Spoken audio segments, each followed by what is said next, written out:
शादी का माहौल पूरे कोठारी हाउस में अपने चरम पर था। हर कोने में रोशनी, फूलों की महक और ढोल नगाड़ों की गूंज थी। मेहमान सज धज कर आए थे और हर किसी के चेहरे पर खुशी की चमक थी। अंश और प्रार्थना की जोड़ी को देखने के लिए दूर दूर से रिश्तेदार पहुंचे थे।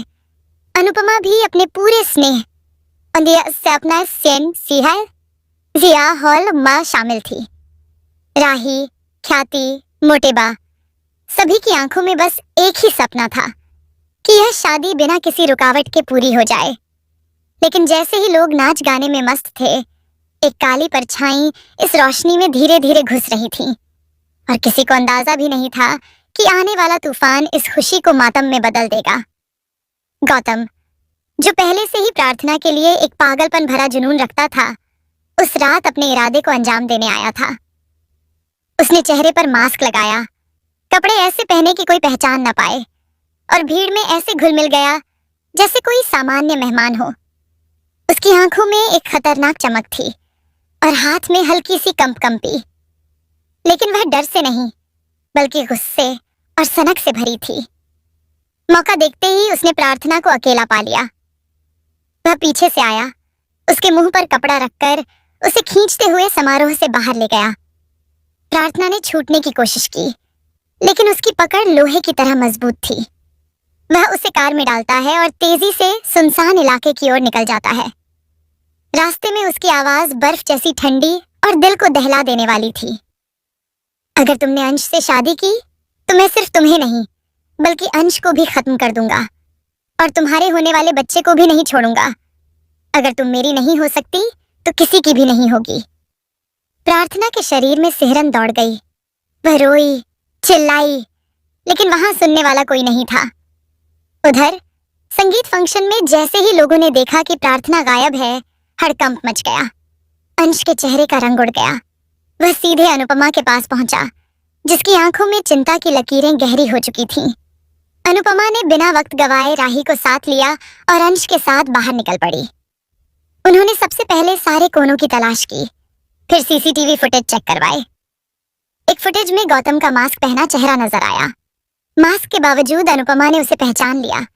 उसकी चाल, उसकी आंखें, उसकी बेचैन हरकतें, सब कुछ वही था। अनुपमा ने पुलिस को कॉल किया, लेकिन उसे लगा कि अब इंतजार करना खतरे को बढ़ाना होगा। वह, अंश और राही खुद ही उस लोकेशन पर निकल पड़े जहां उन्हें शक था कि गौतम प्रार्थना को लेकर गया है। सुनसान वेयरहाउस में राशि अबहिर साने बेरिया प्रदाय कर बेतना तभी हुई पकड़ी दी थी यार। गौतम ने उसे कोई नशीली दवा सुंघा दी थी। तभी दरवाजा जोर से टूटता है और अनुपमा, अंश और राही अंदर घुसते हैं। अंश को देख गौतम के चेहरे पर एक क्रूर मुस्कान फैल जाती है, जैसे वह इस पल का इंतजार कर रहा हो। क्यों आ गए तुम? अच्छा हुआ। अब देखना कैसे तुम्हारे सामने तुम्हारी दुल्हन तुम्हें छोड़कर मेरे साथ जाएगी। वह हंसते हुए कहता है। अंश का गुस्सा फट पड़ता है। वह गौतम पर टूट पड़ता है। दोनों के बीच जबरदस्त मारपीट होती है, लेकिन तभी एक ऐसा सच सामने आता है जिसने सबको पत्थर की तरह जड़ का बायफा चढ़पते कतराई थे। कलाई ताई के बीच गौतम चीखता है, अंश, तुझे पता भी है, तेरी माँ जैसी अनुपमा ने ही मुझे बताया था कि प्रार्थना कहाँ और कब अकेली मिलेगी। यह सुनते ही सबके होश उड़ जाते हैं। राही की नजरें तुरंत अनुपमा पर टिक जाती हैं, जो स्तब्ध खड़ी थी। अंश का हाथ बीच हवा में रुक जाता है। कमरे में कुछ सेकंड के लिए मौत सा सन्नाटा छा जाता है। गौतम हंसते हुए आगे बोलता है, हाँ, तुम्हारी महान अनुपमा, उसने ही मुझे लोकेशन दी। उसने ही मुझे कहा कि अगर मैं प्रार्थना को कुछ कर दूं तो अंश की जिंदगी में से एक बड़ी रुकावट हट जाएगी। प्रार्थना होश में आने की कोशिश करती है और धीमी आवाज में कहती है, ये झूठ है। लेकिन गौतम तुरंत बोल उठता है, मेरे पास सबूत है, फोन रिकॉर्डिंग है मेरी और अनुपमा की बातचीत की। अंश के चेहरे पर दर्द और गुस्से का मिला जुला तूफान था। ये सच नहीं हो सकता। वह बुदबुदाता है, लेकिन गौतम अपनी जेब से एक छोटा रिकॉर्डर निकालकर प्ले करता है। उसमें अनुपमा जैसी ही आवाज थी। गौतम, प्रार्थना आज रात गार्डन साइड में अकेली होगी। अगर कुछ करना है तो कर ले। कमरे में मौजूद हर किसी का दिल बैठ जाता है। राही की आंखों में आंसू भर आते हैं। वह चिल्लाती है, माँ, ये आपने कैसे कर दिया? अनुपमा एक कदम पीछे हटती है। उसकी सांसें तेज हो जाती हैं। ये मेरी आवाज नहीं है, ये झूठ है। किसी ने नकली रिकॉर्डिंग बनाई है। लेकिन अब भरोसा टूट चुका था। अंश का गुस्सा गौतम पर से हटकर अनुपमा की ओर मुड़ने लगा। तभी पुलिस वहां पहुंच जाती है और गौतम को गिरफ्तार कर लेती है। लेकिन जाते जाते वह चिल्लाता है, सच को कोई नहीं दबा सकता। अंश, तेरी जिंदगी में सबसे बड़ा धोखा तेरे घर के अंदर ही है।